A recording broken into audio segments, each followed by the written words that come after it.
பேர் வந்து சொல்லுவாங்க லவ் மேரேஜ் பண்ணா வந்து இந்த பொருத்தம்லாம் பார்க்க வேண்டாம் அப்படின்ட்டு. அது எந்த அளவுக்கு உண்மை சார்? இரு மனம் சேர்ந்தது தான் திருமணம்னு சொல்லுவாங்க. இது 2 மனங்களை இணைக்கிறது மட்டும் கிடையாது. 2 குடும்பங்களை வந்து இணைக்கிற ஒரு வைபோகம். அது மட்டும் கிடையாது. வெவ்வேறு சூழ்நிலையில் வாழ்ந்த இருவரை வந்து சேர்க்கிற ஒரு அருமையான ஒரு பந்தம்.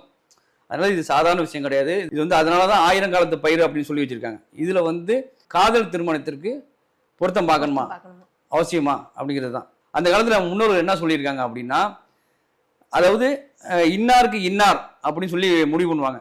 சின்ன வயசுலேயே இவங்க வந்து கல்யாணம் பண்ணணும், என் பொண்ணை உங்களுக்கு கொடுக்கணும், உங்க பையன் எனக்கு கொடுக்கணும் அப்படின்னு சொல்லி அது சின்ன வயசுலேயே முடிவு பண்ணிடுவாங்க. இவங்க அப்படின்னு சொல்லி முடிவு பண்ணிடுவாங்க. அதுபோல ஒரு திருமணத்திற்கு வந்து பொருத்தம் பார்க்கக்கூடாது.